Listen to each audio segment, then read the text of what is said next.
atolotry ny radio feon'i Mania hoanao indray amin'ity alina ity, ny Fizarana fahafolo amin'ny ilay Tantara mitondra ny lohateny hoe Nofiko hono, sanganasan'ny Simona Menjanahary ary olalaovin'ireo ekipa mpilalao Tantara eto amin'ny radio feon'i Mania Ambositra. Nandrindra sy nandray feo Naina Rakoto Ndranaivo, manatotosa Simona Menjanahary.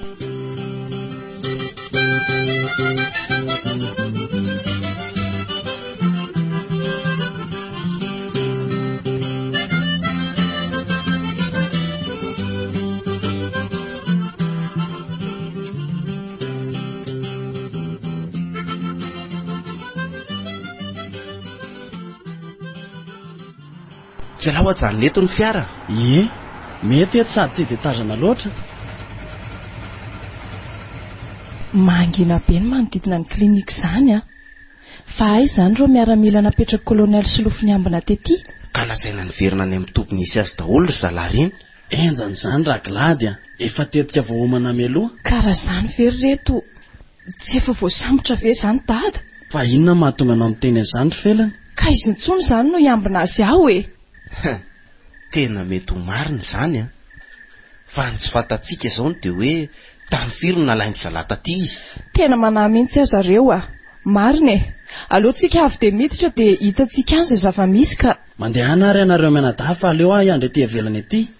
Tena tsy tokony ho ela mihitsy sika amin'ny fanavotana azy satria efa mifitora mahery ange izao e. Mino aho fa mety ho tonga alohan'ny fotoana mihitsy ry zalareny. Andao ary andeha. Mahatokony fahaizanao izay ry lefina. Mandehana fa efa tsara petraka aho e. Sibla izay miditra voalohany eo. Dia vao hitany sefa tafiditra izay a, dia antsoa izy mianadahy an-trano hiantso an'ilay minisitra. Okey. Ary ireo mpandinamantsika nga tsy ho avy eo maty mizely felana. Ho avy eo ihany ry zareo fa raha sanatria ka misy ady eto vao miditra ry zareo, sao hiteraka zavatra hafa eto indray mantsy. Okey ary, milamina izany. Andao ry John. Mazava be izany projecteur izany ry felana. Miditra toy ny olon-tsotra sika amin'izay tsy dia hisy hamarika loatra. Tsy eo amin'ny varavarana lehibe fidirana io very felana ilay dokotera lehibe ny zareo. Ie, tena izy mihitsy io. Ary inona nefa ny ataony eo? So ihany aloha fa betsaka ny mpamangy aty dia tsy tazana loatra ny fisitsika. Iny fa efa tafiditra izy mianadahy. Ary aleo ihany tsamy mahatony an'izay a.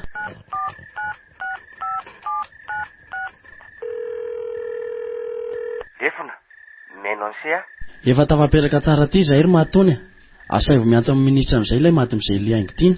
Okey, izao ihany dia teny aminy. Fa miaraka amin'ny ao ianareo telo mianaka. Okey ary lefona. Zay ary fa tapahako ity. Fa manara-maso azy mianadahy koa. Mademoiselle Angotina. Ahoana ry Matony? Miantso anao tao zareo fa afaka miantso amin'izay ianao. Ka ny telefony koa izany mbola any amin'ny felany. Way le aza dia aon izany. Efa navelana aty amiko ka, sady efa nasiany crédit koa iny. Tena efa saika very mihitsy ny lohako a. Hoento aty ary e, dia afaka mipetraka eo ihany nareo telo mianaka miain' izay resaka eo. Ka ataovy malakilaky ary. Sao tara, efa mifito mahery ange izao e. Mbola miresaka ny olona antsoinao. Manerena miantso afaka fotoana. Tena mbola miresaka ary izy ko. Le die, mandeha ihany ange ny fotoana e. Andramindray aloha. Io fa mandeha. Mademoiselle Angotina. Manaja anao monsieur le ministre. Fa aiza ianao no nanao kiafina aminay toy izao? Vonjeo a monsieur le ministre. Fa aiza ianao e? Ahoana no ahafahako mamonjy ianao nefa na izay misy anao aza tsy fantatray akoriny? Tazombotra zareo aty ampefloa. Vonjeo re tompoko. Ka izany ampefloa le izy. Eto amin'ilay trano miloko mavomavo lehibe ampitany vavahady hiditra ato amin'ny NS. Aiza no ahitanay an'izany ry Angotina? Sady tsy fantatritsony ihany koa izany na vela-pandrika amelesanao anay na zavatra hafa. Tsy vela-pandrika re izany tompoko. Lasa nivoaka ny daholo zareo fa misy zavatra maika ao vonjeny hono dia olona mpanampy andry zareo no mba nanome an'ity telefony ity ahafahako miantso anao. Adalana be izany ry mademoiselle. Raha tsy zazakely ka ho azonao fitahana. Olona tazonina any an-tranony ankeriny ohatr'izany ve dia hanome anao telefony nahafahanao miantso izy? adalany zany sady mbola hisambotra n'ilay fandrava iny koa zahay ka tsy anam-potoana hanavotana anao zany. Zay fa mbola maika atao izay hanavotanao ny tenanao any. Tena foareny tetika. Atso iaingana ry zareo ry matony fa tena tsy nety ny tetika atsika. Fety be mihitsy izy zany a.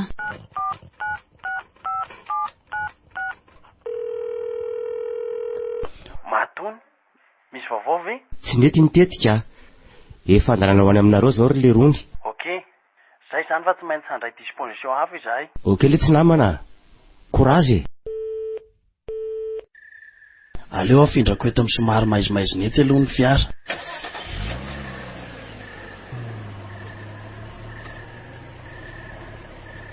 Zay. Eto aho tsy tazana loatra fa ry zalahy kosa vao miditra dia hitako avy hatrany.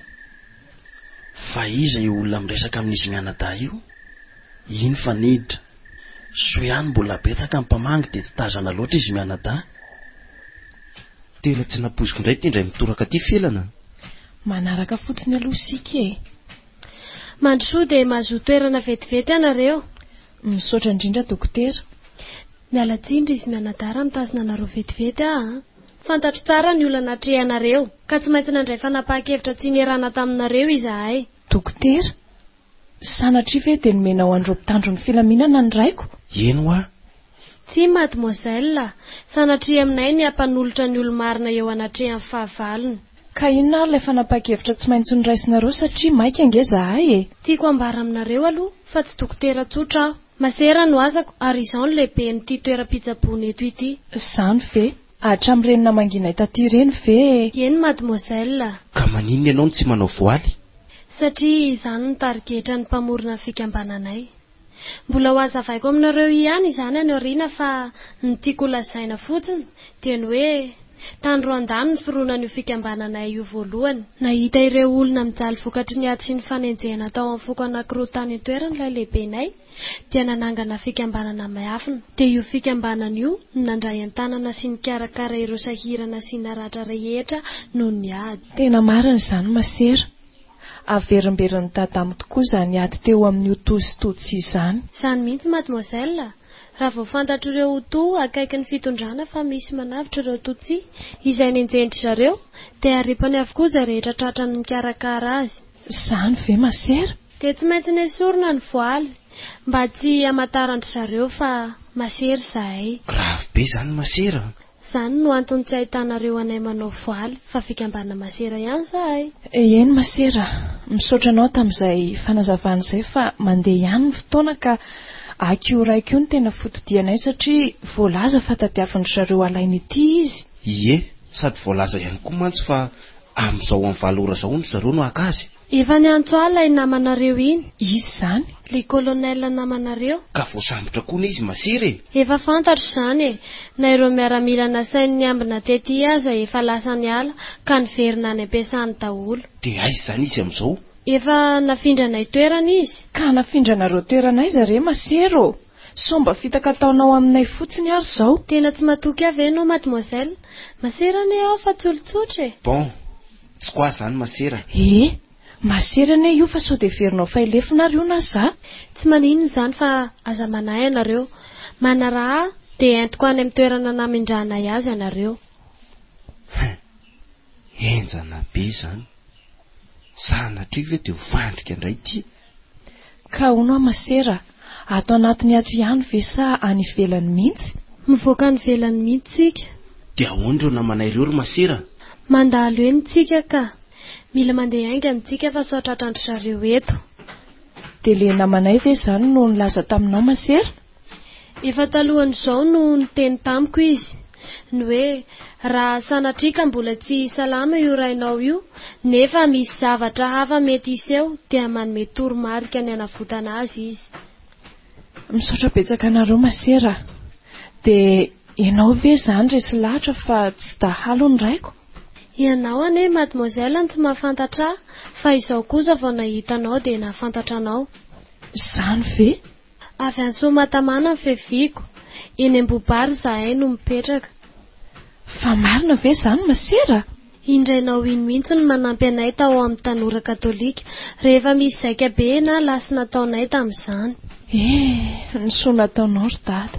Olona navita be taminay mihitsy izy iny ka. Ary raha ny hoe dahalo izy, tsy mbola naheno an'izany aho na indray mandeha ary. Tena manana namana tokoa izay masera manana anao. Mariny. Izany no nanakina ny kolonel Silofo izy iny tato aminay. Manana fiaviana avy ihany koa mantsy ny mamany. Izay vao mazava amiko ny zavatra rehetra fa misaotra betsaka anao masera. Raha zao rovaiko ny varavaran'ny fiara dia andeha hijery ny toerana misy azy isika. Ao ary mekara dia aleo avy ao aorianareo mba tsy ho tazana loatra. Misaotra indrindra masera. Fa mila fitandremana ny fiaonana aminy satria tena mbola marefo be ny fahasalamana. Eny masera. Fa fantany ve nefa izany izao zava-miseho izao? Ka izany indrindra no tiako lazaina aminareo alohan'ny hiaonana aminy. Tsy ampahafantarina azy mihitsy mantsy izay zavatra rehetra niseho amin'izao fotoana izao afa-tsy ny nahavoatifitra azy. Aza matahotra ianao fa tsy teny zavatra fano mihitsy izahay. Fa na tsy ary saina izy dia ianao no tadiavina. Ka tsy nisy nanam-po reny zava-niseho reny masera. Dia ahoana izany lefina mademoiselle? Le namanareo ve? Teo aloha teo izy no nipetraka. Nefa toa tsy eo tsony ny fiara.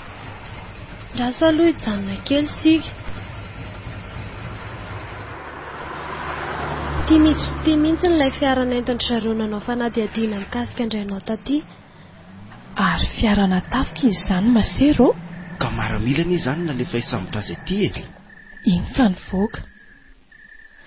Ary vehivavy izany mitarika azy izany Tena vonina hisambotra mihitsy reto raha izao fetsiny izao. Tena marina mihitsy izany. Dia inona no tokony ataontsika masera? Aleo aloha any hivoaka dia anantony eny ary. Ka sao dia tsy mety izany ry masera. Anahirana anao nge izany. Sarotra be ahoana moa no tiany seho lazaina ry John?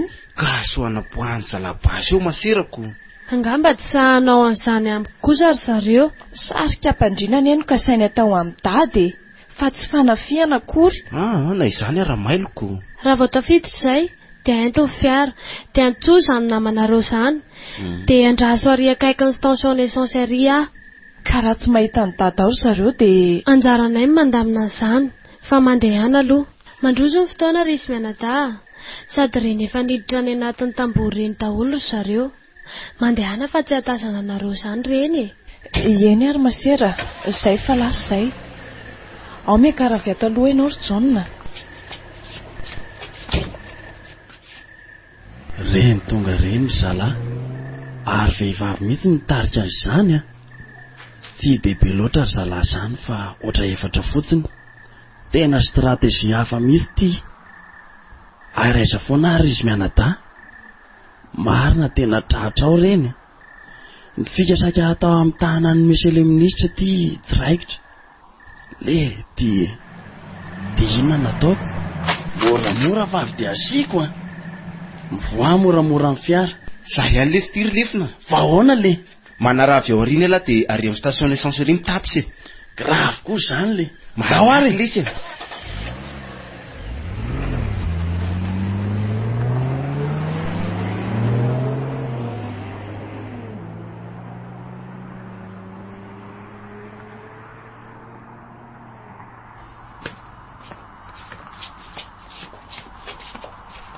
Manahoana ianao masera? Manahoana ianareo tompoko?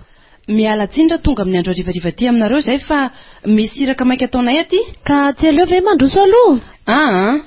Angamba mbola tsy afaka hijanona maharitra satria mbola maika izay Ka inona ary ny atondinareo azafady tompoko? Nisy olona atao hoe mandrava-manana izay nitsaboina tato aminareo. Ilay atao hoe fandrava? Izy indrindra Notsaboina tato aminay tokoa izy saingy ahoana masera? Efa tsy ato intsony izy izao tompoko. Ahoana hoe masera? Fa tsy atsony fa lasa izy? Efa nalainy zanany sy ireo namany teo izy tompoko. Fa ahoana koa ary izany le ty fa tamin'ny viny izany? Anykeo atoandro. Mba fantatrareo moa masera fa dahalo ane iny olona iny Sy madahalo azy indray aloha tsy haiko fa tonga toy ny olona rehetra mitsabo ato aminay izy. Ka na izany aza ve dia tsy mba misy fanadihadiana akory masera? Ahoana moa no ahafahanay manao an'izany tompoko? Sady raha atao hoe dahalo izy Maninona no izao ianareo vao mikasa ny sambotra azy? Efa ho herinandro nefa izay izy no nitsaboana tato aminay. Ka tsisy idiranao izany masera, anjaranay izany. Dia lasa izy izao? Miala tsiny fa tsy fantatro izay nitondra zareo azy tompoko. Tena miray tsokombakomba amin'ireny olona ireny mihitsy ianao masera. Izay fahitanareo azy tsy maninona fa aminay tompoko dia asanay ny mamonjy ny sahirana sy manome fitsaboana marary. Ela be izany fandoro zalany efa ho aizany tsy ho azontsika indra mbola eto Antananarivo ihany. Dia efa miteny aminareo ihany koa masera fa raha mitotoiza zavatra ataonareo izao dia voatery anakatina n'ity toeram-pitsaboana ity mihitsy zahay. Tsy maninona raha izay no heverinareo fanjakana fa mety ka solo izay asa fanasoavana ataonay ianareo. Tsy rarahako izany e. Raha tsy masera ihany koa ianao dia efa zavatra hafa no niseho teto. Fa maninona re tompoko no asiana fanavakavahana toy izany ny fiainana? Na masera zaka tsy mety ny ataoko fa izo araky ny lalàna. Andao letsy andefa ohatry ny lany andro amin'ity masera ity fotsiny eto a.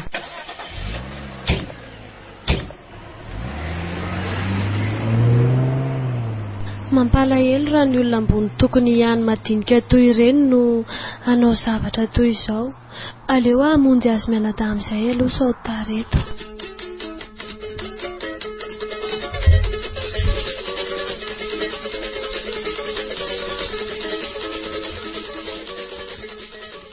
Tena taraiky letisika reny lasa ny verindreny zareo. Dia ahoana nanavotantsika ny kapitaine Nalson? Tena tsy ho tratrantsika intsony salara izao a. Sura mihitsy fa hamonjy azy any amin'ny toerana hitsaboana azy mihitsy reny. Allô? Dia ahoana ity? Tena mbola tavela aty amin'ny fanavotana lehibenay ity izay amin'izao a. Ay efa taninareo. Dia aiza hono le ry amin'izao? Ay, tsara kosa izany a. Ie tena vao eo mihitsy ry zareo ny lasa niala taty.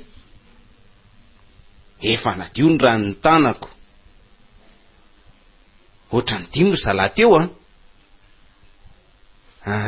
Vehivavy no nitarika azy taty. Ay, efa nafindra zareo toerana ho letsy izy a. Na zay ary tsy nahatratra azy taoko. Ok. Sura letsy bainina. Efa milamina izany any a. Andeha jery ny toerana misy azy mihitsy ary izay zaoko. Saika vao hoany mihitsy manko izay izao. Ok. Rehefa avy eo izany fampiantso e.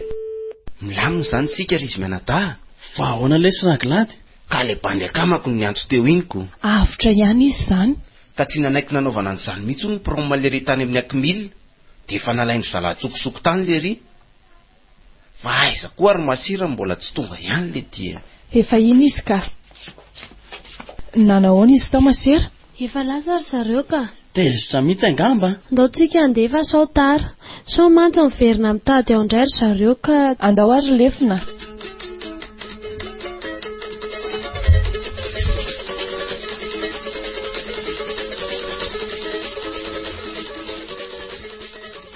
Andrasina telo mianadahy eo ary afa ilasa aminy. Ilasa aminy? Efa mahatsiaro tena tsara izy ka. Marina ve izany masera? Mahay zavatra Andriamanitra ry izy telo mianadahy. Andraso fa hiteny aminy a dia ampandrosoka ianareo avy eo.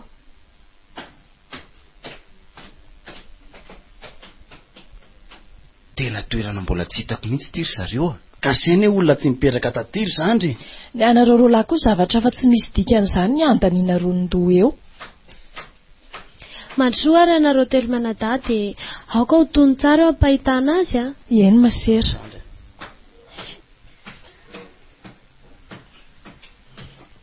Io ary izy ry zareo a. Dada. Andray ry dada malalako. Sitrana ihany ianao. Eny anaka. Mahaiza misaotra an'Andriamanitra ianao. Arabaina anao ry fandrava lehibenay sitrana somatsara. Araba ry lehilahy mahery.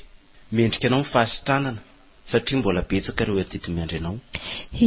Fa na izany aza mbola tsy dia afaka miresaka maritra loatra izy a. Aiza izany izao nefa ny mbola tsaronao tsy metimety ry dada. Ny aiky manontolo misy anaka no mbola hitako tena malemilemy. Mafy ane izay ry felany. Eny nefa mbola nanana herina hafahana ny atrika izany ny dada koa.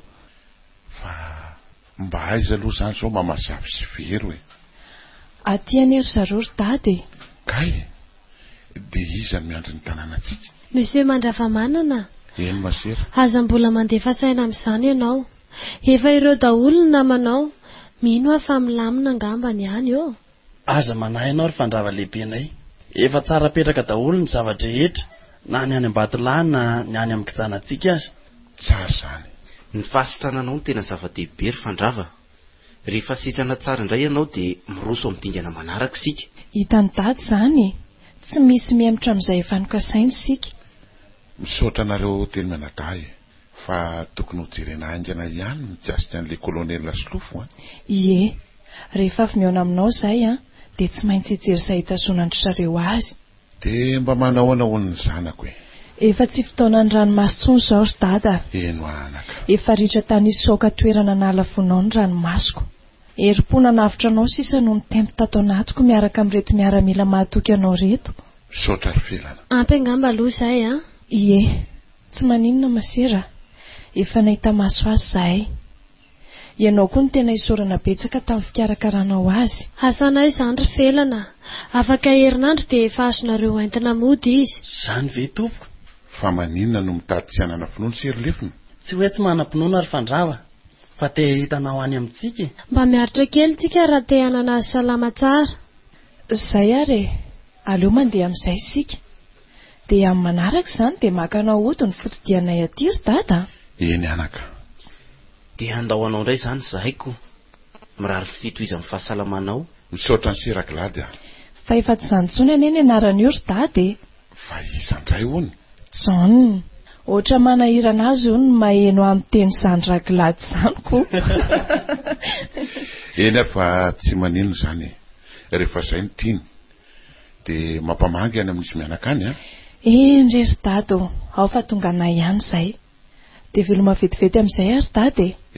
Etsoroako dada. Tokony maka torimaso amin'izay ianao Eny masera. Tsara mandry dady. Andao ary ateriko atsam-bavady anareo. Ndao ary. Mirary soanareo telo menadary fa mbola hijanona kely eto. Dia mamerina fisaorana fiainanao masera. Aza verina matetika moa izany fisaorana izany.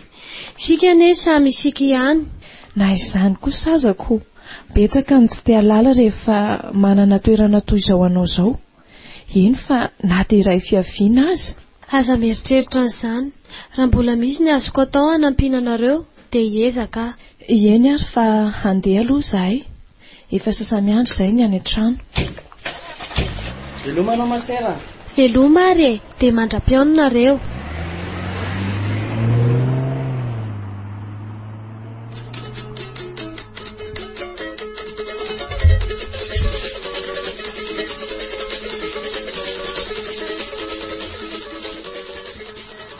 Ajanony kely mihitsy aloha letsy ny fiaratsika. Tena misy zavatra tsy mazava amiko mihitsy Fa misy inona mon kapitaine? Io mandefa SMS aty amiko namatsika sergent fa misy miaramila miandro ny kapitaine Alson. Tsy mazava amiko izany mon kapitaine. Tsy avelan'ny zalaosamborona izany izy. Ahoana kosa mon kapitaine nanekena izany? Resaka halatro vena amin'olona toy izao? Aza miditra amin'ny zavatra tsy tokony hidirana ianao Dia ino izany ny ataontsika? Mandreraka mihitsy ty. Le fandravana tao samborony ty tsy hita izay nalehany. Kapitaine Alson misy miaro. Dia inona re izany Kapitaine Larisaty, iza ny miantso membonatra tompoko? Za ihany ty kapitaine. Fa tsy naenregistrenao nga ny telefoniko no mbola manao iza koa ianao. Miala tsiny monsieur le ministre fa maizina dia tsy hitako ny numero anao. Ka aizinareo zao. Dia inona ny tsy anaovanao tatitra? Efa lasa adiny ray ny izay ny fotoana Efa andalana andeha ho any amin'ny toerana hitsaboanan'ny kapitaine Alson mihitsy izay zao tompoko fa mahazo vaovao fa misy miaramila miaro azy hony ao. Izany eo ihany kapitaine. Fa azonareo ve ilay fandrava? Tsy azonay tompoko. Fa inona daholo ny dikan'izany kapitaine? Miaramila mandanderiko mihitsy nareo. Zay rehetra mpanaovina anareo fody daholo. Ka tsy fahadisoana avy aminay izany tompoko. Ny olona nalefanareo hanao ny renseignement tsy nahay. Ka nakay izany olona izany? Niresaka tamin'ilay masera lehibe ny zareo tao zahay dia niteny izy fa efa nalainy zanany sy ireo namany tao.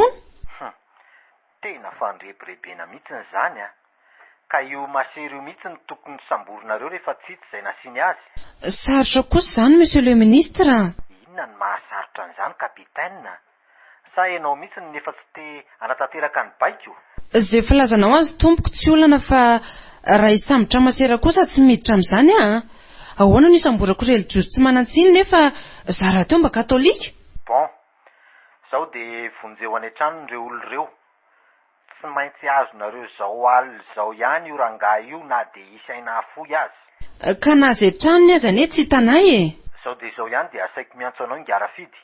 Dia izy no hitarika anareo any. Eny tompoko. Tena resaka fandrebirebena tiry zandry Fa ahoana ozy Lery?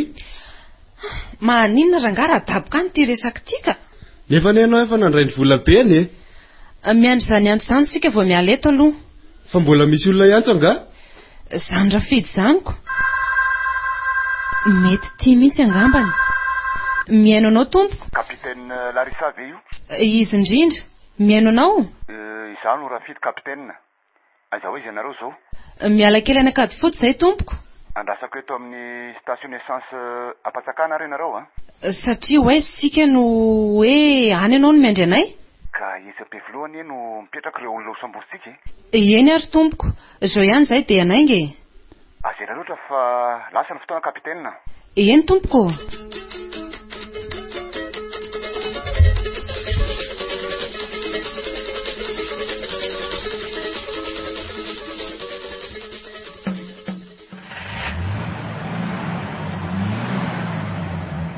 Manatanao tompoko?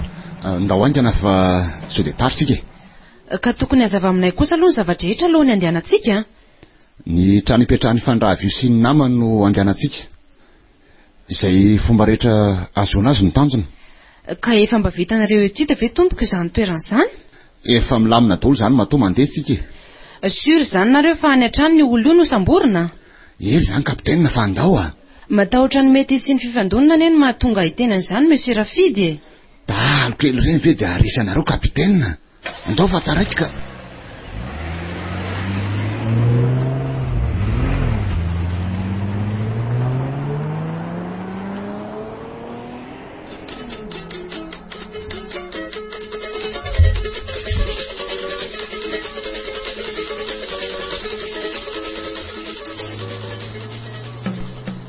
Io fa mijanona ry zareo mon kapitaine. Ha! Iny fa mivoaka koa ilay Rafidy. Eny tompoko. Io trano lehibe io misy andry zareo Dia ahoana ny fomba ahafahantsika miditra ao? Nefa ny andro anie ty efa mifiry alina. Avy dia horohorona fotsiny izao Miomana zany zala fa mety ho enjana ty Tsy miverina misy tsika raha tsy azo sika io fandrahavy io Ao le sedomy mivaravarana. Aiza olona? Aiza olona Mamazafy ohatra misy olona mandondona anie zany. Efa reko zao anaka. Saory felana sy ny namany anefa zany. Zareo ve dia hanao fomba toy izany? Mandeha anaingana aloha ianao miteny amatony Lasa vetivety ary Aza mitabataba loatra aloha ianao ry vero Ka saika vao hiteny aminao ka ianareo efeto. Tena ringa Rafidy zany. Fa ahoana no ahafantaranao azy? Zany feony zany Tena mikasa ny sambotra tsika ry zareo zany. Tena mariny Dia inona ny ataotsika? Ry felana koa ty mbola sy tonga ihany. Aza mikorapako nareo fa tsy makaizy ireo Ka maninona raha atsona ry zareo Aleo atsoiko amin'ny telefoniko mihitsy fa mbola misy kredi ao. Atso iaingana ary.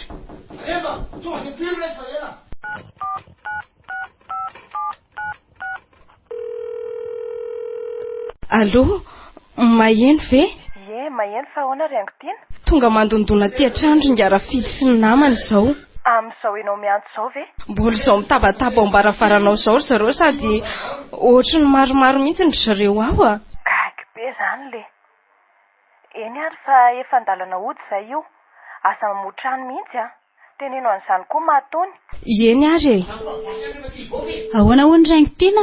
Efa andalana ao aty hono zareo dia asa mamoatra ny mihitsy aloha sika.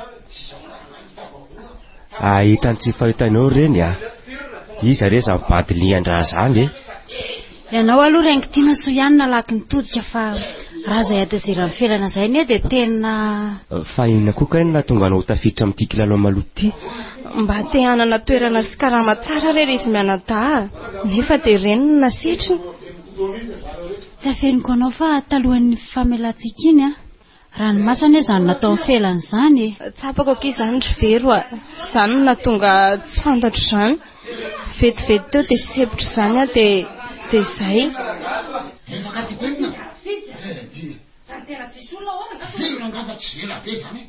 fa ingara fidiny kosa aloha dia tsy hamelako mihitsy na ahoana na ahoana tena nidim-baravarana angamba izany tifiriny zareo izany izy mianadahy tena mety ho marina aky izany ry vero tifirindre mandeha fa mbola misy lako anankiray io Monsieur Rafidy efa manomboka mivoaka ny olona manodidina rehetrarehetra reo tsy hitanao ve reo ty miraharaha zany tsika so mba ho lasa zavatra fety ty Rafidy ino ty efa misokatra manaky andrasa aloha fa misy fiara mandeha mafy be sady manita ty amintsika mihitsy iny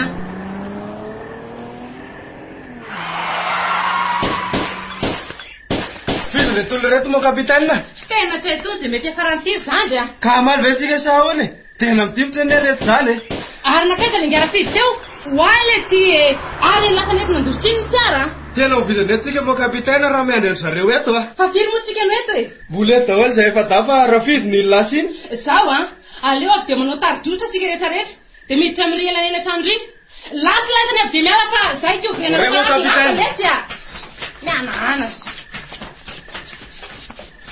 mety ry felana kosa angamba izany tonga izany ka fa izao aloha aza misy mijerijereny baravarakely sotratry ny baly perdu eny lozy ty marina dia sanatria ve dia izy ho faty ao andao aloha sika sy anao ry vero andeha hamonjy any mamazafy sao maninona rery ao izy mandeha anary fa za miambiny eto tonga dia mandala lesy dala ndao reny fa lasa zany moa ny ainako dia anao eo asa mbola metsika aloha so fandrika ataony amintsika fotsiny zao ndao amin'izay fa efa lasa ry zareo aza mbola mandrehatra jirony fiara mihitsy aloha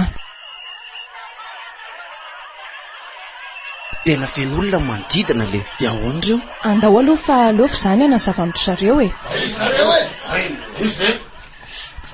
miala tsy indrindra re tompoko za ihany ty felana zanakinga mandravamanana le mipetraka amin'ity trano ity miala tsy indrindra re satria nanaitra anareo zahay tsy fidy no anay anefa izany satria nisy an'ireny jiolahy nitondra fitaovam-piadiana mahery vaika ireny saika androba tato aminay dia nanao izay fomba andravana izany fikasan-dratsiny izany zahay dia izany nahatonga n'ireny zavatra niseho teo ireny zareo moa ireny lasa nandositra ireny ihany koa misaotra anareo efa ela be mihitsy ireny ny tonga teo saingy tsy saha mivoaka mihitsy izay satria niaraka amin'ny fitaovam-piadiana mahery vaika be zareo mila mitandrina ihany tokoa sika satria tsy mitovy ny hery izay ary fa afaka mamonjy ny tokantranontsika sika dia mbola mamerina ny fialan-tsy indrindra re ary efa tafavoan-dranahy ny varavarana tifitra ny namoany an'io fa raha tsy izany tsy tafavoany io andao letsy aloha hiditra sika fa mitaintain izay ry zareo ato aiza ry matony arabaina aloha tsy maty foa manay nareo telo mianadahy ie misaotra betsaka nareo tato nanakory ao daholo ka fa efa saika ratsy raha tsy tonga aingany nareo raha matony okey le tsy bainina arabaina aloha nareo okey merci lesy tonga sokinareo ry felana arabaina tsy maty foa manainy misaotra betsaka dia nanahoana aloha nareo tato bebe efa nangororo daholo ny tenako anaka fa efa ela be izany zareo ny tao angamba teo amin'ny 10 minitra talohan'izany antso anareo iny izany hoe vao avy any akady fotsy izany zalahy dia nandeha aty fa le Rafidy iny no mitarika andro zareo tao aloha mety mifampiantso tany an-dalana ireny fa ohatrany tsy tazako tany manko izy ka vao tsy nahita ny dada tao izany ry zareo dia nanova hevitra so mba aty an-trano izy dia nanakory anefa ny dianareo tany eno ary vero atao tsy ahita teny mihitsy tena natahotra ny teo mademoiselle le nalaky ihany nareo fa tena saika efa tafiditra teo ary zareo lehilahy kosa aloha ireny raha tafiditra teo eno aletsy ry mahatony fa mba tehen'ny vaovao mahakasika anjanako ny araka izy efa tsy dia misy atahorana loatra tsony raha hidata ry bebe efa afaka miresaka tsara izy mahatadidy olona tsara koa fa araka iny nambarany dia ny tenany no mbola tsaroany fa somary marefo misaotra an'Andriamanitra anaka Avotra ihany ny zanako. Dia mivina zany izy mody. Mbola miandry kely sika ary vero Zay no nambaran'le mpitsabo azy. Fa tsy hoe ho samborindry zareo ve moa izy? Zany mihitsy ny tena antondian'ireny olona tonga teo reny. Rehefa tsy nahitany dada zareo dia nihevitra fa aty an-trano izy. Ary dia izany no dikan'ireny zava-niseho teto reny. Fa aiza zany ny dadandriny tsy hitandry zareo tao? Ka efa nafindra Andrimasera toeran-kafa hono izy. Manampy antsika koa zany Andrimasera. Araka iny nambarany tamiko anery bebe dia avy any ambohibarany Somatamana hono ny fiavian'le masera lehibe-ndry zareo ao Ohatra tadidiko tokoa fa misy masera avy any izay Zaza tonga dia fantandry bebe vao hitany koa. Tsara zany anaka. Dia inona zany no mety ho tohiny? Ary le kapitaine Nalson ve nanahoana ihany? Efa narovan'ireo namany koa hono izy ka. Afaka tsara mihitsy izay ny adalan'iny madama milaza azy tsy refesy mandity iny. Izay ho tohiny izao sisa no andrasantsika Ka maninona raha mba lefa mody izay sy vero Sady efa mba milamina ihany ny aty. Moa ny orana aty efa mba tonga dia tokony hijerena ihany koa mifamboletsika. Marina mihitsy aky izany Ao fa raha mpitso maraina ihany ny fiara anankiray dia mandeha manatitra anareo mianaka. Sady hitako fa mila hery mihitsy ny zanako iny. Tsy afaka anao an'izany anefa satria agnatanana aby ny fitaovana. Tsy aleo ary ve misakafo amin'izay aloha zahay dia atory kely fa tena reraka ka. Dia ahoana raha sanatria manao tapodipohy aty reny? Dia mifampitany eto izany sikako. Tsy maintsy mbola hidinika manokana mikasika an'izany sika raha mpitso Sady tena ratsy lohany ery zareo reny ny manambola Aleo ary aloha mbarotsika telo mitsamina ilay varavarana ato Andao any.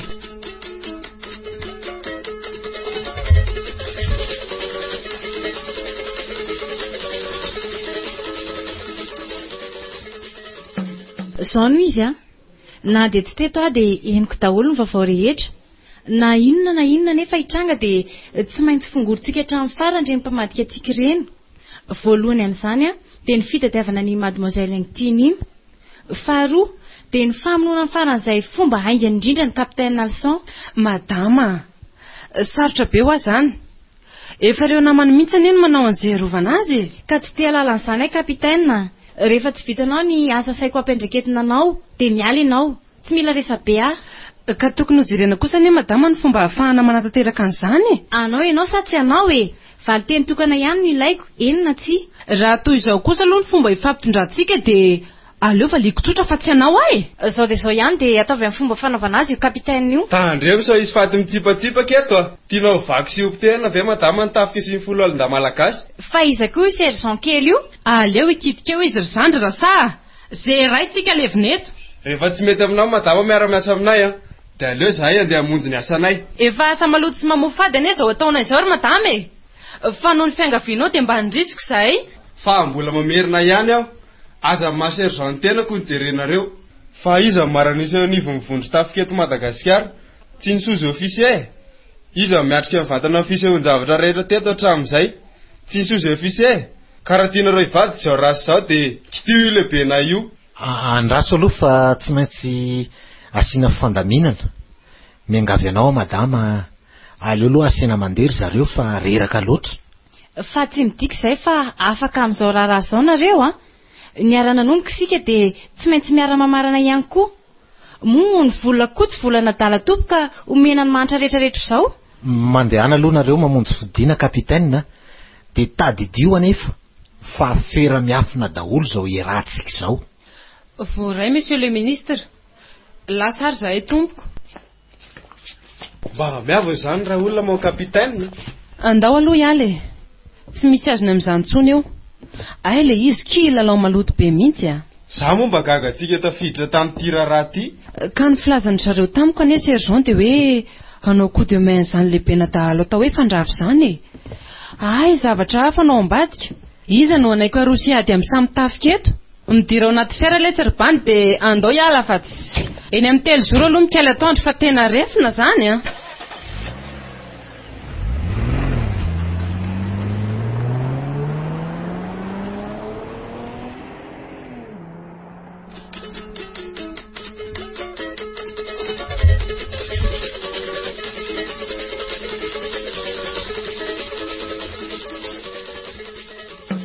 Laza ho amiko hoe midika amin'ny nandefasana nodehany zareo monsieur le ministre.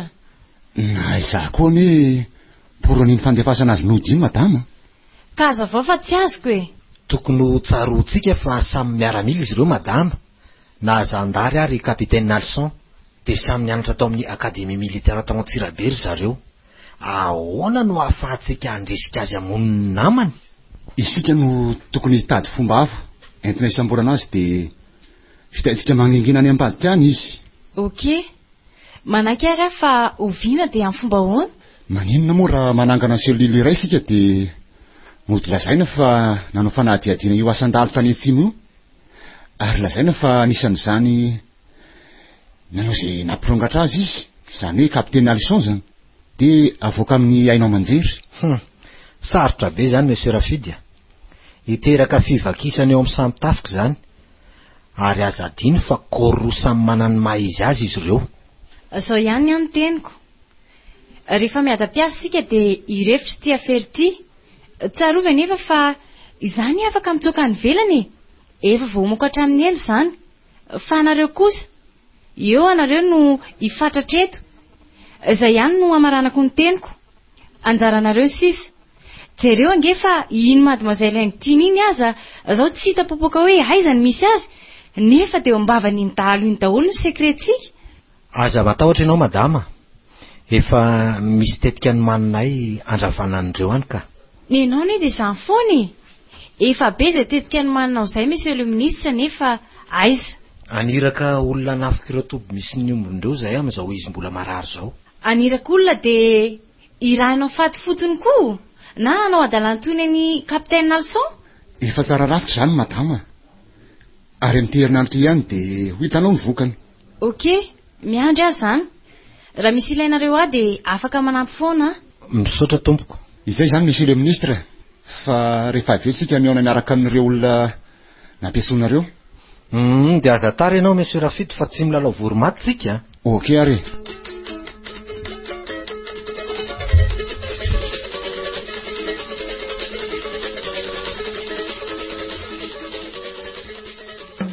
Zay zany fa dia tonga avasoanareo telo mianaka. Matony no anatitra anareo any sady mba mijery ny omby any Ambatolahy koa. Misaotra indrindra anaka. Dia mirary soa anareo koa. Mampamangany amin'ny dadanao any rehefa miaona nareo. Misaotra kivero tonga ko any izay fa aza matahotra ianao. Iango tiana vonona vendry? Vonona kiary felana.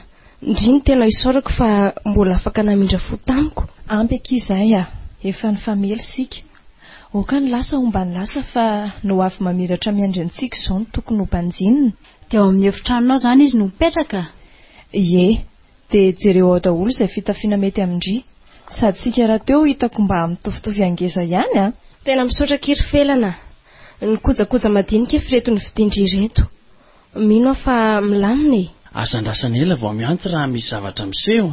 Eny sady antso ny dadamily ihany moa rehefa avy eo dia ilasa amin'ny zavatra rehetra mba tsy eritreretandry zareo zavatra fa amin'izao fiverenandry ihany izao. Avy dia hamory ireo fikambanana natsangatsika rehefa tonga any dia horesahako amin'ny zareo. Tena tsara mihitsy izay hevitra very izay. Mandehana amin'izay ary fa saotra tratoandro nareo ka. Eny ary anaka, dia ombanao sirana manao reo any Andriamanitra. Hanafirenareo izy, ahafahanareo manotra ny fahavalo. Misaotra indrindra bebe. Vao tonga any dia tsy maintsy hanao ny fomba rehetra. Hamerenako ny asiny rainao. Aza matahotra ianao sombonaiky fa tsahoely izy dia veriny amin'ny herin'ny iray. Eny ary misaotra betsaka bebe. Izay ary izy rolahy apetrako eo am-pelatananareo io zanako io. Ianareo no vato andehavany sy andrekinany. Mahaiza mifanampy fa mbola ady sarotra, tena sarotra ny miandranareo. Fahefana sy vola no hiady aminareo. Matokisa nefa fa raha mbola manao ny marina koa dia tsy maintsy mandresy amin'ny farany. Misaotra anao raha bebe. Matokisa ianao fa andry azo nekinana tokoa izahay roalahy reto. Manome toky anao izahay fa tsy maintsy tafaverinay anso matamana iny lehibena iny. Misaotra indrindra anaka. Anay aby zay fa dia mirahasoanareo tonga soa. Vato lampy andizany varatra izahay no eto ary tandroka ronivozina. Mandehana ary dia Masiny Maria ne hitantanany ty anareo. Misaotra indrindra anaka. Zay ary fa veloma dia mandra-piaona indray. Veloma dia samy mahereza daholo. Tonga vasoanareo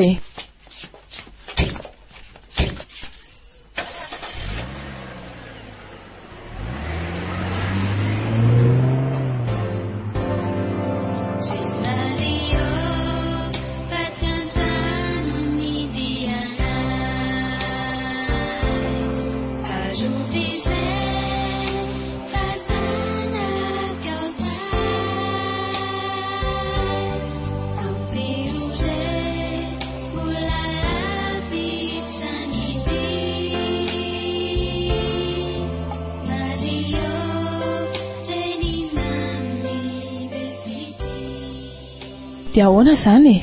Inona ny pro-antsika telo mianadahy? Miakina aminao ihany io. Ka maninona moa raha makarasaigny mao amin'ilay toerana hitazomana ny kolonel Silofitsika? Ka izany ny tokony antsoan'ilay promancé. Marina izany. Na izany aza tsy maintsy manovy endrika mihitsy aloha sika. Tsy fantatra intsony mantsy izay olona irahandry zareo isambotra antsika.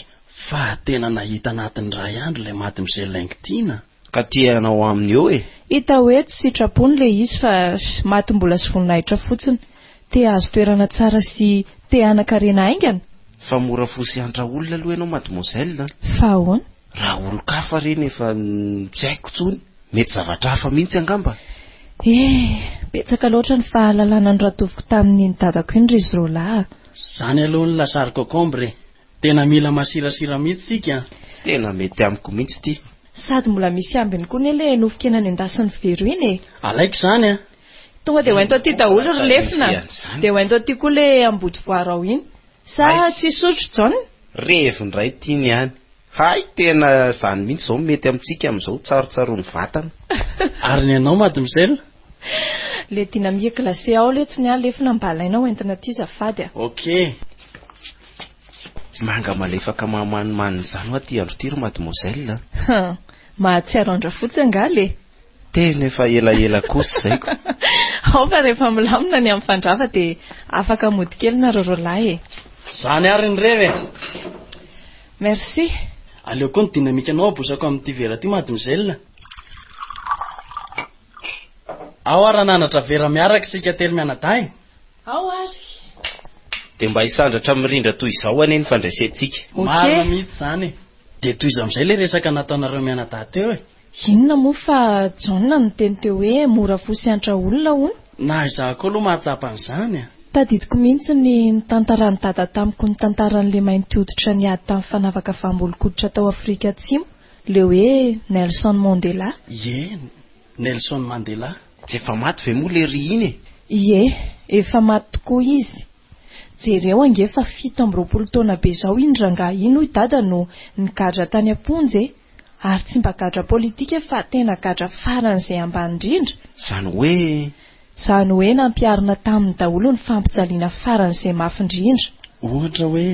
Ohatra hoe tsy mahazo mifandray amin'ny fianakaviana, tsy azo vangina, voafetra ny fotoana ivoahana ivelan'ny selula hitazonana azy. Voalaza mihitsy aza fa nandritry ny tazonana azy tany am-ponja no maty ny mamany. Nefa dia tsy nampahafantarana izany izy raha tsy efa herinandro taoriana nandevenana an'io mamany io. Zany vele. Enjany zany lefina misitrika pasika. Isaky ny hariva rehefa avireraky ny asa iny dada dia mampianatra tantara geografia. Ay. Ary anisan'ny tena nafinaritra any nampianarany an'io tantara Nelson Mandela io. Fa rehefa tany amin'ny farany dia nambarany fa niaritra ny mafy indrindra hono io olona io. Saingy rehefa tafavoaka ny fonjy izy hoy dada tamin'ny taona 1970 dia ny teny voalohany nataony tamin'ireo vahoaka tonga nitsena azy tany ampivoahana ny fonjany hoe aza matahotra. Fotoana fohy taoriana io nivoahan'ny fonjy io ihany dada. Dia ahoana hoe? Dia namory an'ireo mpitolona mahery fo ny ANC na ilay hoe African National Congression sy ireo rehetra tsy nankasitraka io apartheid io. Fa tsy maintsy mifamela amin'ireo fotsy hoditra sy ireo mainty hoditra izay nampijaly ireo vahoaka marobe tao Afrika Atsimo. Tsy faly ny ankabeazan'ny olona tamin'izany hony a. Eny fa na i Winnie Mandela vadiny aza. Ay. Valifaty na vengeance no orakoraky ny olona namaly io kabary Nelson Mandela io. Tsy nemitra tamin'ny teniny anefa izy fa niezaka nandresy lahatra an'ireo namany ihany. Vokatrizay tsy fitovian-kevitra izay dia ny zara roa io antokony hisy azy io dia ilay ANC. Ka marina kosa ny an'ny vahoaka e. Olona efa mampihinana ny maloto izao ve dia mbola amelana heloka ihany. Raha isika gasy dia izay tokoa ry lefina, mifamaly fahateto foana. Tena marina. Ahongana ny ray dia gadraina ny namany. Avy eo miongana ny ray ilay nanongana rehefa elaela dia gadraina koa. Dia toy izany foana ny eto amintsika. Na rorolava izao dia mihevitra fa raha renina azo any manan'olo reny jerena ka tafaverina eo amin'ny fitondrany indray zandrikely dia everinareo fa tsisy valifaty indray. Angamba mbola fantatra izay ataony dada raha izy no tonga eo. Marina izany. Dia izany foana ny atsikako. Dia gaga ve nareo raha mirendrika foana ity firenentsika ity. Miverina zero foana jereo ange ty Antananarivo ty mampalahelo tsy totsony izay mareny vohitry Madagasikara azy satria tsy mahay mifamely sika malagasy izay mahazo seza dia mihevitra fa izay ataony no izy ary heveriny koa fa tsy nahavita mihitsy izay teo alohany dia mihevitra izy fa hijanony eo mandrakizay ihany koa. Marina mihitsy izany. Nefa dia nidroso tamin'izany Nelson Mandela hoy dada rehefa nahazo ny fitondrana izy tamin'ny taona 1979. Io ilay nambarany hoe grand pardon. Izany hoe miaiky diso sy miaiky ny eloka nataony ireo fotsy hoditra sy mpiaradia taminy. Namerina an'ireo tany sy ny fananany mainty hoditra izay nipotoiny ihany koa ary nanokatra ireo sehatra rehetra nanafaka vahana ny mainty ho azony rehetra idirana. Izany hoe nampitoviana ny zony rehetra amin'ny lafiny zavatra maro e. Tenjek'ilan'izany kosa dia nanaiky ireo mainty hoditra niara-ny fanavaka vahana fa tsy hamaly faty. Naverina tamin'ny zareo daholo ny tombontsoany rehetra. Ahoana ny fomba nikarakarana izany fionana lehibe izany ry felana? Eno ary se izany ve tsy olona firifiry miandrika an'izany? Ny fanjakana mihitsy no nandray an-tanana n'izany rehetra izany ary tsy nisy no adinoana na dia izay foko na antoko-piaviana farany madinika indrindra aza. Dia ahoana ireo firenena vahiny? Marina izany, nambarany dada fa nisy mihitsy ireo firenena vahiny nanampy an'ireo heroa ireo. Nantsoina nanatrika ry zareo ka. Fa tsy nahazo nanao proposition satria raha anatin'ny samy afrikanina tatsimo no niresahana tamin'ny fotoana io. Herinandro mahery no nisian'izany fionana izany. Rehefa nivoaka daholo ireo sakana sy olana rehetra dia nifanao sonia fa tsy hisy hivadika amin'izay voarakotra ao anatin'ilay grand dossier ny grand pardon. Dia aza gaga sika raha Afrika Atsimo amin'izao fotoana izao ny firenena afrikanina matanjaka indrindra. Satria dia lasa nisy tokoa ny firaisan-kinana dia hita ho sarotra tamin'ny zareo ihany izany tany am-panomboany. Nofinofy izany eto amintsika. Nefa dia tokony ho vitantsika izany ry lefina. Izany eneny mba nofinofisiny ny dadako iny ry Zrolahy ka nanoratany an'ilay tantarantsika ty hoe oviana vao mba izy filoham-pirenena ka tena hiampihavana an'ity firenentsika ty. Sarotra ihany izany. Misy miteny ihany ho any izao hoe rehefa maniry nifiny akoho izay vao mitovy amin'izany ny eto amintsika. Mampalahelo e. Za mino fa raha tsy filoha tena miainga avy amin'ny vahoaka sy ny aina ny zavatra iainan'ny vahoaka, miaritra ny zavatra mamparary sy mampijaly ny vahoaka no lasa filoha eo, dia eo toy izao ihany sika. Fa tsy ireny filoha tonga tampotampoka ireo. Olona tsy miomana ny filoha akory fa natosiky ny vola sy ny alabato. Dia saika izany daholo anie teto amintsika e. Eny, avela ho any amin'izay izany resaka izany fa lasa miditra politika indray ny resantsika telo mianadahy. Fa mahafinaritra kosa e. Ary tsy arakaraky ny nahafantarako anao kosa anao ry felana. Tsy voatery ho fantatrareo eny ivelany daholo ny toetra ny olona rehetra mifanena aminareo io ry lefina. Izany io. Fahalalana ampahany azoko tamin'ny dada ihany izany teneniko anareo izany. Fa ahoana ny naharahany an'izany ry felana? Za indray aloha dia tsy haiko fa nitsapako fotsiny rehefa tsy misy asa atao izy dia na izy izay mihaino radio na mamaky boky. Marina kosa ny azoko. Andraso aloha fa tia miantso ity ilay masera mikarakara ny dada. Allo? Manahoana masera? Manahoana ianao? Salama tsara aloha hatreto. Nanahoana dada ao izay? Mandroso tsara ny fahasalamany ka. Tsara izany. Ka inona ary ny vaovaony masera e? Hiresaka aminao hono izy ka izany ny antsoko anao. Izany omeo ahy eo ary izy e. Aza miala, ity ary izy.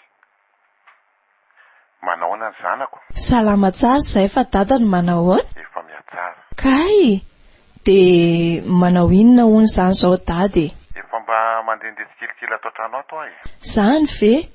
Tsara kosa izany, fa tsy tokony mbola atao ela loatra so faniny eo indray dada. Efa tsy dia manatsony fa aza matahotra ianao. Tsara izany. Dia ahoana ary? Tia eny vaovao mikasika an'ilay kolonelina Silofo aho. Izany no napetsiko anao. Ay, efa nandefa antsoany izay fa rehefa avy eo izay vao hijery sy hamangy azy. Fa hitanareo nitazonana azy? Ie. Dia izao mihaino any dada? Ataovy izay fomba rehetrarehetra navotana azy. Fa mba nahavita soa tamintsika anie izy iny e. Eny ry dada, ao fa ezaka izahay. Aza mieritreritra nefa ianao fa ho avitra fotsiny amin'izao izy. Mila vola be izany. Ka izany mihitsy anie ry dada no efa saika ataoko fa mbola miandry anao atsiaro saina e. Fa ina no andrasanao amin'izany e. Maka volany amin'ny compte dia avoty izy. Dia alaiko amin'ireo saika efa misy ny soniany dada ireo izany. Eny anaka. Dia miresy miasa amin'izay olona mety hanavitra azy aloha vao maka an'ilay vola ianao a. Eny ary ry dado, ao fa nio ihany dia ho ataonay izany.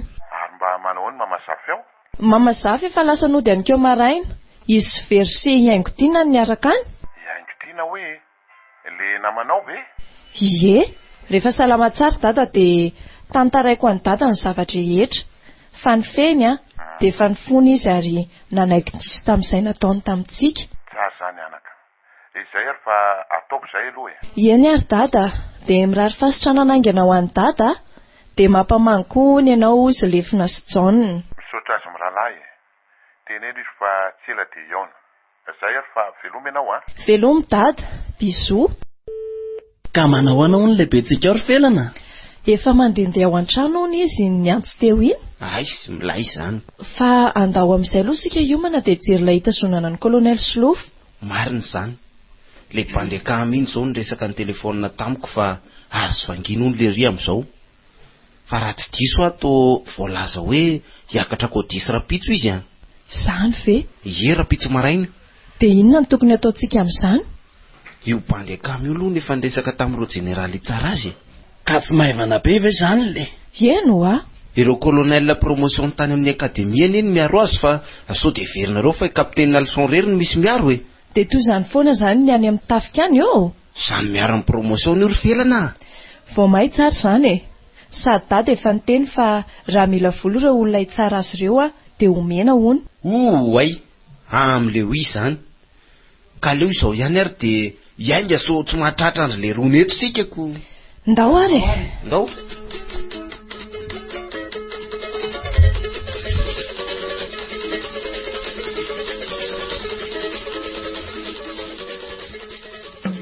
Misaotra anao monsieur Rafidy. Everiko fa milamina ny amin'iny a. Miandry izay mety ho vokantsika monsieur le ministre.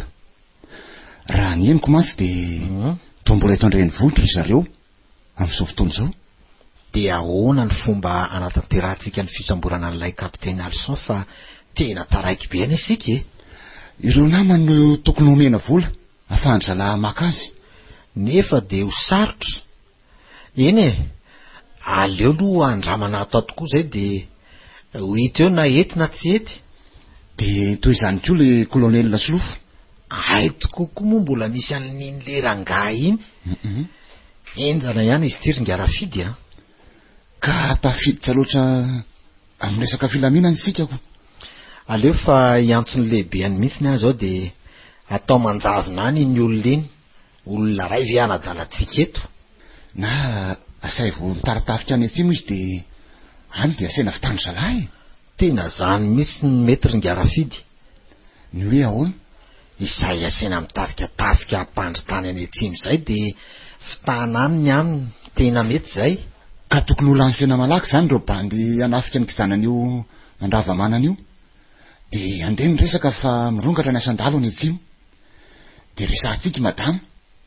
Hiteny amin'ny lehibeny fa izy no alefa hitaritafitra any. Ok monsieur Rafidy a. Zaho ihany dia hiantsony madama. Firony marina moa izany ireo bandy ny karamaitsika any. Eo amin'ny 500 lahy eo zareo.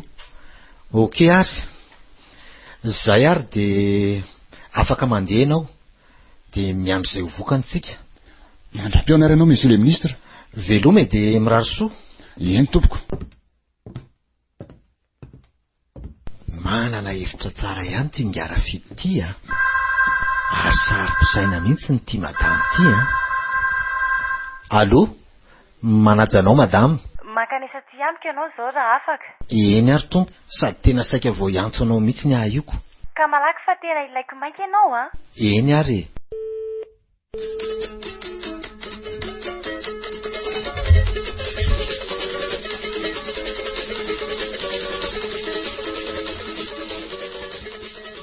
Miaino anao madama? Henoko fa toa hoe vototra tamin'ilay nitazomana azy kolonel Slof namantinga Mandravamana ity. Zany ve? Ka nandalo kodisy izy omaly dia voalaza fa niaro sy nanome rariny azy daholo ireo jeneraly 3 nitsara azy. Fa ahoana zany madama? Ka mandeha be ny resaka fa nahazo vola daholo ireo rehetra nitsara azy sy vavolombelona niara azy tamin'ny fotoana io. Ka le fiavian'le vola mihitsy neny tsy mazava amiko e. Nisy nahita hono izany mademoiselle Felany izany niaraka tamin'ny tovolahy roalahy ranjanana be nandalo teny omaly. Zany ve? Tsy ve le hoe zanaky Ngamandravamanana? Tena izy mihitsiny izany. Vao mainka mihasarotra andraraha monsieur le ministre. Efa mitady arsitro-belona mihitsy izy ity. Tena ho raisi-potsiny eto isika. Tsy vitany hoe manana manao anatin'ny fianakaviam-ben'ny 10 zareo fa mbola mampiasa vola koa. Ka ty ary misy hevitra raha toa ka mba mety aminao e. Miaino anao a? Efa lasa ny recrutement-ndreo tovolahy 500 anao asandalo any atsimo. Ny tena marina moa zany dia ny andravy ireo ombony Ngamandravamanana ty any amin'ny kijanany. Rehefa mandeha io asa fanafiana io dia tsy maintsy ho taitra ny olona sy ny fanjakana ka andefa miaramila ampandritany sy ampanao opération andray. Dia inona ny dikan'izany? Io kolonely io no alefa hitarika ireo mpampandritany ary dia asaina reglendry zalaany ny momba azy. Satria heverinao fa tsisy arakaraka izany raha maty izy. Ka firy anefa izay manambonina maty tan'izay e. Nga nisy arakaraka. Omena maribonina fotsiny dia aseho amin'ny televizion. Dia maneho hevitra eo ny lehibeany dia izay. Maty any fa ny velona miriri ihany madama. Apetraka fotsiny hoe tsy ambaratelo ny asa na tsy ambaratelo mpanjakana. Io lay hoe secret d'état. Eny azy fa hiezaka andresy lahatra ny vadiko. Dia izay zany no ataontsika. Ary reto olona nampisamborintsika reto iza ny tena tsy hita hatramin'izao.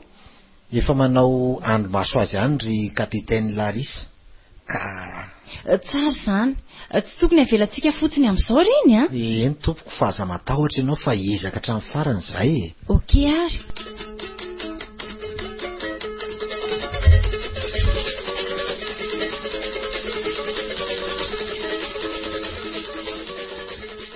Dia izay ny vaovao ry dada. Tsara izany anaka. Misaotra anao fa efa azo anakinana andraikitra ianao. Dia aiza izany izy amin'izao? Mbola tsy neona mihitsy izahay fa araha-maso mihitsy hono izay alehany ary misy manao ekoto foana koa ny telefaoniny. Ay, matahotra ny amin'irano zareo toerana azy aho anaka. Na izahay telo mianadaza mieritreritra toy izany ianao izany koko. Tsy manino izany dia fa tsy voaroaka fotsiny izy nanjady. Fa na izany aza dia mba mahaiza ihany mitandritena. Ie. Efa mivarahotsana mihitsy zareo tao aorianany nahafaka azy iny. Ka izany mihitsy aniry dada no nitsanonan'izy roalahy ivelany ao e. So misy manaradia izahay. Tena efa tsara izany e. Mila mailo ihany tsika. Sady efa tsy ho androko intsony izany ny amin'ny zoma iverenany dada any an-trano. Zahay ely izay raha ve anaka andro ihany dia izay 3 andro sisa. Fa raha vao mivoaka eo dada dia mandeha mody any Soamatamana sika. Mila makaina mihitsy sika koa. Na zazana ny anaka efa mba mahatsiatsarany mihitsy e. Tsy efa manopy mihamapimapy izay ny tanimbazitsika any. Izany mihitsy no namaika ny verina andeha nody iny. Fa somary betsaka ihany ny taraina fa maivana hono ny voakabary tratry ny iny andro be iny ry dada. Ka marina kosa aloha izany e. Mbola tsy nisy dozao kosa aloha raha hatramin'izay araky ny fahenoko azy a. Tena simba marina ny tontolo iainana ry dada. Fa eo ihany aloha ny hoe fahasombana ny tontolo iainana. Fa tsy fanarahantsika ny fomban-drazana koa ny anaka manampitrotraka. Inona ny tiany dada ho tenenina amin'izany? Taloha tamin'ny faritry Betsileo iny dia nanaja ny fomba ny olona rehetra. Ilay antsoina hoe fosa, indrindra iny amin'ny faritry Amoromania iny. Fosa? Efa mba henoko tokoa eo teny hoe fosa io ry dada fa tsy dia mazava amiko loatra. Raha ho tsoriko aminao dia nisy mpanjaka tany an-toerana. Nisy mpanjaka anankiroa tany ary samy manana ny fomba fijeriny ireo mpanjaka ireo. Dia rehefa mampiady an'ireny atao hoe ody gasy ireny zareo na le fahaizany manao ho amin'ny famelomana iny izany fa tsy hoe famonoan'olona. Dia misy andro ratsy izay tena nisokajiana izy ireo. Ny tena marina izany dia andro iray ihany ny tena andro noheverin'ny zareo fa ratsy. Saingy taty aoriana dia natao nanomboka teo amin'ny 15 febroary ka hatramin'ny 15 mars izy io. Ay ve izany no tena dikany. Ka ny mpivavaka aloha dia tsy ino an'izany voalazany dady izany mihitsy e. Kanefa ary aloha dia jerenao ny zava-misy eto amintsika. arakaraky ny ilazantsika hoe mivavaka sy arakaraky ny mahabe ny atokom-pivavahana no vao maika mirongatra ny zavatra ratsy. Mifamono ny olona, manjaka ty lazana hoe fitsaram-baoka ty, mandoro olona, zany rehetrarehetra zany. Marina mihitsy zany ry dada. Tena efa tsy matahotra ny mamono olona sy mandoro olona tokoa ny olona amin'izao e. Re zao vao viana nandalo teto amintsika ny horohorontany. Izao indray tia ny hainandro, ny tsy fahampiniorana, ny fitondratena ratsy sy ny kolokolo moa dia efa tsy lazainy intsony. Matanjaka loatra anaka ny herin'ny vola. Mahantra ny olona ka tsy mahafady izay tokony fadiana intsony. Izao dia izao hitanao izao. Fa hono ary dada. Sao efa mbany farany kosa no tonga. Eny, any amin'ny roam-pivavaka indray ngamba ianao afaka mametraka an'izany fanontaniana izany aloha. Fa amiko na eo aza ny fivavahana dia tokony tsy hanimbazimbana izay fomba tokony ho arovana izany anaka. Eny, marina mihitsy izany lasainy tady izany aloha. Amin'izao fotoana izao dia taloha tamin'ny hoandro lazako anao hoe faosa io malagasy taloha ao anatin'ny faosy dia tsy manao fampiakaram-bady, tsy mangady fototra, tsy miditra trano vao. Akoatran'izay ihany koa tena ny fahadiany malagasy taloha indrindra ny fahatobe sy leo Mania iny ny tsy mangady andrenantsona hoe voanjobory fanaotsika laoka ireny, tsy mangala ravitsaonjo. Fomba ny tandrono zany taloha anaka. Fa amin'izao moa ny olona efa mieritreritra ny tenany fa tsy mitsony zany zavatra rehetrarehetra zany. Eny ajantsika mianako eo ngamba aloha zay fa efa manome baikimona ihany koa masera sao reraketo indray hony Eny azoko. Satroko dia mbola mba hitafatafa eto anilan'ny dada eto. Mahangina ny ery dada ny trano any ndanare aloha mandiana mody dia miandranareo aty amin'ny zoma. Eny ary dia miraso hatrany mba hitohizan'ny fahasalaman'ny dada. Bisous dada. Eny ary anaka. Veloma amin'izao lahy ao Ie, ao fa tonga koa ny afatry dada.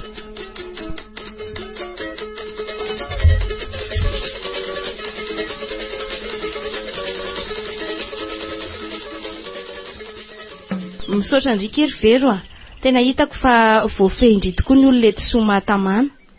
Ianao anery madimozely Angitiana nanao soa azy ireo fa saika simba n'ireny zavatra nandalo nataoko ireny. Dia andray ve moa ny mpianatra anao? Tandreminy amin'ny sisa? Eny araka le teniko tany andrenivohitra hoe tsy mahazo antsika fanondrontsony ireny. Ny eritreretiko izao dia ny fomba hanampianan'ireo fikambanam-behivavy namatsika ireo. Ka telo ilay efa natombontsika ny tohizana. Tsaronao moa ilay volana ilay madimozely felana taminay? Le hoe fandribary moa? Ie. Tadidiko tsara iny ka. Fa nanahoana? Ny varehetra aterinay aty aminy ane ka efa nambarany fa omeny anay ihany Zany ve? Ie. Tena nambarany ampahabe maso teto zany tamin'izay nanao fiaraha-panatratry ny taona. Tsara be zany. Ka misy azo etsehana tsara ane zany ry vero Sady efa misy miteny amiko hoe oviana ny fotoana hanaterana an'ireo vary ireo. Tena tsara be zany. Fa tsaratsara kokoa raha mba efa eo felana no mampiditra azy ao an-tsopitra sika. Zaho koa aloha mieritreritra an'izany. Nilaza fa hiantso ahy izy amin'ny hariva dia andrasy fa ho resahako aminy. Sady mbola afaka miresaka amin'ilay fikambanana isako taloha mba hanampinanareo Zany ve? Hitany vero mantsy fa tena lasa maivana be ny voambary noho ny tsy fahampinorotsakorana amin'izao. Marina mihitsy zany. Hoentantsika ny olona hanao voly avitra amin'ity taona ity mba hanampy amin'ny fidiram-bolan'izy ireo. Sady raha tsy misy voly avitra tena ho sarotra. Sady nahasoafahana mikasika ny sokajana voly avitra tao amin'izay karazana tany misy mantsy dia hoezahantsika ny hanao an'izay. Fa ny masom-boly izao no mety hampanahany sarotra. Aza manamy izany ndry Ireo vola azoko tamin'ireo olona niarahako ny asa taloha ireo dia ampiasaintsika hifidianana masom-boly sy zezika. Izay toetranao mahafinaritra sy be fitiavana izay very madimozely Angitiana dia saia hosimbanao tamin'ireny olona ireny. Tsy izany mihitsy aky fa nanandrana iaina fiainana hafa mihitsy dia tena tsy tafa. Aleo mitrongo voahomana ihany dia izao milamina ny saiko. Dia ianao izany tena hipetraka aty? Mandra-pilaminy tiraraty aloha dia mijanona aty fa rehefa milamina io dia tsy maintsy hiverina satria hiezaka hitady fanampiana ho anareo koa. Fa raha hitan'ireny olona ireny izany ianao dia mbola ho samborina. Ka izany indrindra ny tsy maintsy hitandremana ry vero Mivavaka ho anareo sy madimozely felana ho madimozely Angitiana. Raha ianareo roa mantsy ny miara-miasa dia tena ho tafita izay madinika. Misaotra betaka. Aza matahotra ianao fa ho ataontsika izany ka. Efa vita kampo izay ny fomba nataon'ny mamazafy. Tsy aleo miverina mody amin'izay sika. Ndao ary.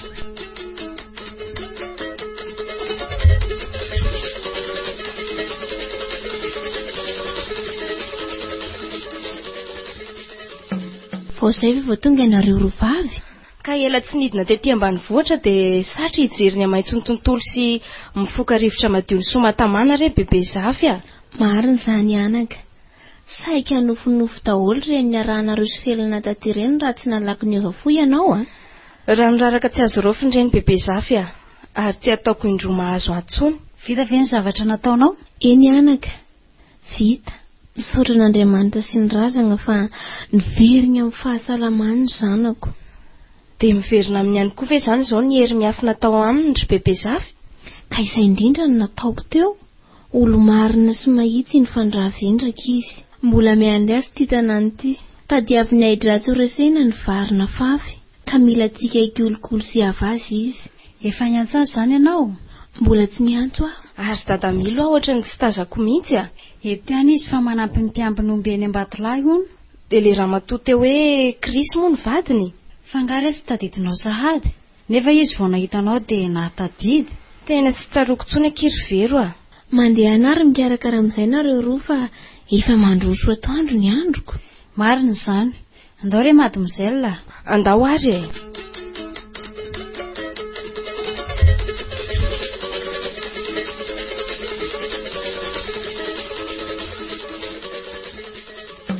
Dia misaotra indrindra tamin'ny fanampiana re masera. Tsy toy izao io dadako io raha tsy ianao sy ireo namanao. Inona ny tokony hisaoranao anay? Mbola veriko indray fa asanay ny manavitra ny ain'olombelona raha mbola azonay atao izany. Eny fa na dia ireo izay lazaina fameloka aza. Eny masera, asanareo tokoa izany. Saingy tsapanay fa tena niezaka nareo ary nandray azo toy ny havana akaiky. Indrindra tamin'izao namindranareo toerana azy tety izao no ireny fisavana teny Akady fotsy ireny. Tena fanampiana lehibe tokoa ireny masera. Izay ataonay aminareo dia kely ihany raha mihoatra amin'ny nanavotanareo ny ainy. Ka ho marika izany dia endro misy taratasim-bola mirakitra ny faktiora rehetra izay efa nomeny ekonoma. Fa inona daholo ity ry zavatra mianaka? Mihoatra lavitra noho ny faktiora tokony alohanareo ane ity e? Inona moa masera izay vola? Raha mihoatra amin'ny hoainy raiko io, izy no nitady an'ireny, izy no nisasatra tamin'ireny, ka rariny raha mankasitraka izay nahafitra ny ainy izahay. Satria araka ny fomba fitenin'ireo Taolo razantsika dia ny hoe ny vola fitady, ny herim-po fanary, fa ny aina kosa raha mangatahina. Eny ary fa dia ataoko tonga laza any amin'ireo masera namako izao nataonareo izao. Indray andro any ka milamina tsara izao zava-miseho aminay izao dia mbola hiverina eto aho ka hanatanteraka ny vady mangina izay nataoko tamin'Andriamanitra raha sitrano soamantsara dada. Tanteraka izany ankehitriny ary velom-pisaorana azy tanteraka ny foko masera. Heveriko fa ho fifaliana ho ara mba vitako izany voadiko izany. Mampanantena vavaka ho anao aho. Dia toy izany koa ianareo namany. Ianareo no andrankinan'io lehibenareo io. Mahaiza mankatoa azy dia mirary soa anao izahay ry inga mandravamanana. Araky ny resaka marina fanaovantsika dia nosafidianao anarany ilay hoe fandrava. Tsy ho fandrava ny vity ianao, hoy aho taminao fa ho fandrava ny sarotra rehetra. Mbola maro ireo adidy miandry anao ka mandehana. Mirosoa amin'ny lalina kokoa, hoy ny hirantsika katolika. Hitantana ny dianao hatrany ane i Jesoa Kristy sokontsika.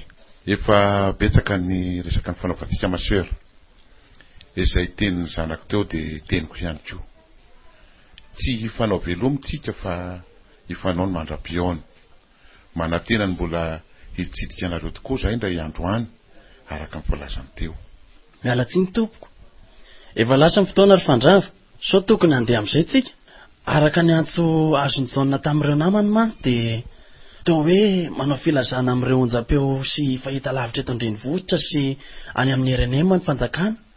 Fa izay mahita anao ka mahasambotra anao dia tambazana vola be. Izany very lefa. Teto ahy nandritra ny firy andro. Nahoana ny tsy sambotra izy ireo? Matokisa n'Andriamanitra e. Hitantana ny dianareo hatreto ka hatrany soa mahatamana ny masina mare. ndao amin'izay ry tsika nainga fa sao tratra ny zalahy eny an-dalana eny. Andao ary. Izy no hitondra fiarinareo. Aleo entiko ry dada. De John miaraka amiko eto aloha fa nareo sy lefina aleo ao aoriana. Ndao ary.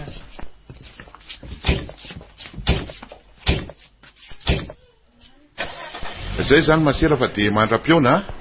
Veloma masera. Sotra masera. Eny ary masera.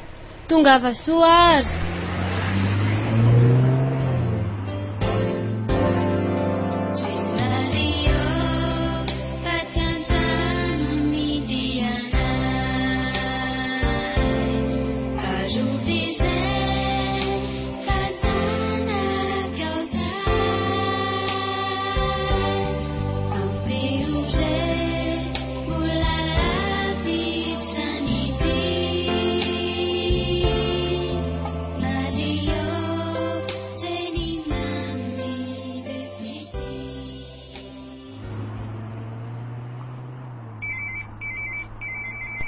Allô?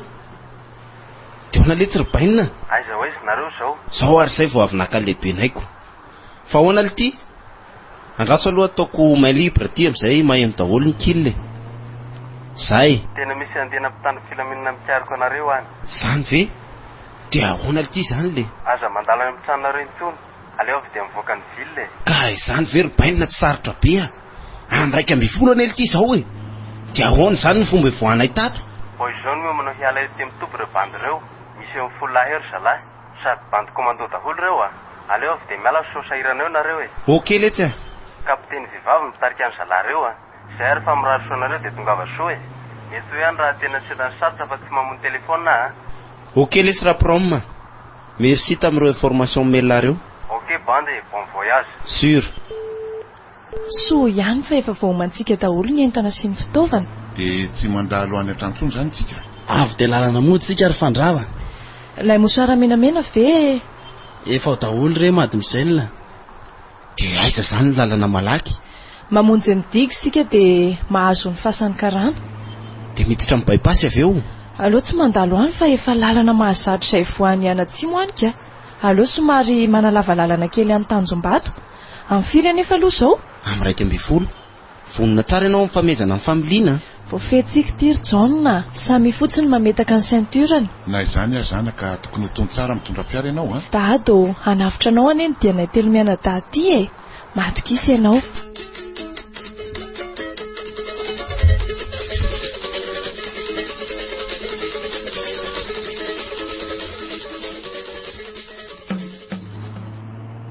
Efa mialanam-bositra tsika izany a.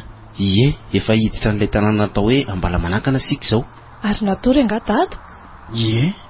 Aleo koa izy atory ao fa reraka izy e. Milamina kosa sika. Efa midimy sasany zao. Ka izay antso ifanaovandry zalampitandro ny filaminana ny fianaratsoro eny tena tsy haiko e. Mivonoana fotsiny nareo rola ny fitaovam-piadiana e. Tsy misy mialo zany eo. Sika tonga soamantsara ny somatamana ihany ny tanjona. Marina zany. Efa vonona daholo zany. Ary misy fiara mandeha mafy be iny afaratsika iny zany a. Tazako eto amin'ity rétroviseur ty. Marina mihitsy zany. Sady fiara roa. Enjana be ny jirony zalahy zany. Tena tsy mazafy reto fiara reto. Maninona no mandrehitra jiro sahady nefa mbola midimy sasany zao.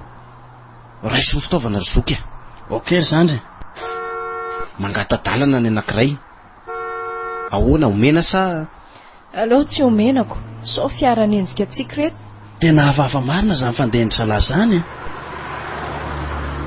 Io lety dépassé hoany a. Izy mihitsy io. Ka tsy manome lalana ry zalahy mon kapitaine. Ty firoany ny pneu rehefa tsy manome. Io ary? Dia ahoana? Asiko avy aty aoriana. Sokafy moramora ny fitaratra dia afaka mitifitra ianao e. Teny reto mihitsy zany olona isambotra tsika zany a. Ok. Andraso anato nakaikaiky eo fa tonga de lefina. Tonga de eo lefina. Io miala lefina. Tena izy mihitsy reto a. Ahoana anao fany mitifitra tsika raha tsy zareo reo? Alefasy lety avy de dépassé hoany io de ataotsika entre deux a. Tandre mifasarotra be zany a. Ry zareo koa mandeha mafy be. Mbola tsy taitra ve dada ry lefina? Fa misy inona no mandeha mafy toy zany ianao ana? nefa ny andro fa manomboka ho maizina. Reo afarantsika ireo ny olona isambotra antsika ary dada. Ay zany. Reo fiara roa manenjika antsika reo ry fandrava. Ajanona ary aloha ny tifitry. Aleo aho ampiasa ny heriko. Dada, matoko ve ianao? Na izany aza aleo tsy ajanona ka. Manana finoanareo telo mianadahy. Efa reko ato anaty fiato ny tsindromandry ny herin'ny fandrava io. Ka raha matoky ary dada dia ampy io sika fa sarotra ny alantsika amin'reto fahavalontsika reto.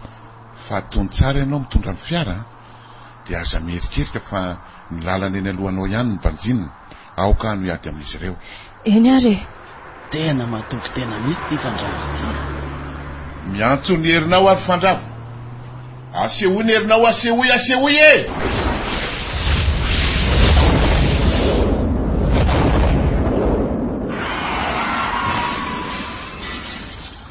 Dada, tena niverina tokoa ny herin'ny dada. Fa manina anao janona amin'ny fiara ry felana. Enjany izany herinao izany ry fandrava. Matoky ny herinao izay ry fandrava lehibenay. Dia rehefa reo menjera reo ry fiara nanenjika antsika. Aleo mihitsy aloha hivoaka miainanao ry dada. Dada, etsofinika ianao ry dada. Faly tena sitrana tokoa ianao matombo veriny reny arinao reny. Misaotra izany dadako izany. Tsy afaka miverina amin'izao heriko izao nefa hoanaka raha tsy ianareo telo mianadahy mihitsy no niarany salantsabo aho. Tena salama tsara izany izao dada. Salama hoanaka. Ao le tsirojonina mba ho entondray aloha ny fiaraka. Dia ao ka mba haka torimaso eto amin'ny devant eto. Izay vao milamina mantsy ny saiko. Ok, alao entiko ary. Dia izao no mety aleo mihitsy aloha soloana an'le numéron'le fiarantsika anankiray ny numéron'ity fiara hoentsika ity. Amin'izay mba tsy dia hisy hamarika loatra. Marina izany. Elalo lefina no efa zatra mametaka azy anjarany landray izany manao an'izay. Voaray maty misailina. Ao ve ry lefina. Mbola misy kely izany. Andraso ary aloha hivoaka kely izy. Andriamanitro, tsy haiko ny tsy hisaotranao amin'izao fanafotanao izao. Misaotra. Ao fa vita Ka andraso aloha fa vao tsy tafiditra ary dadako. Andao amin'izay ary.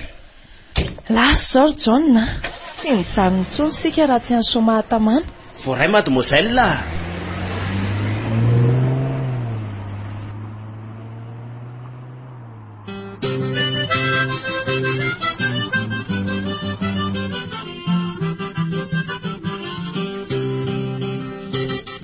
Nareo teo ary ny fizarana fahafolo tamin'ilay tantara nampitondraina ny lohateny hoe Nofiko hono, sanganasany Simon Menjanahary ary nolalaovin'ireo ekipa mpilalao tantara teto amin'ny radio feon'i Mania.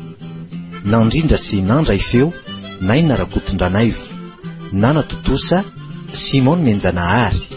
Mbola itoy.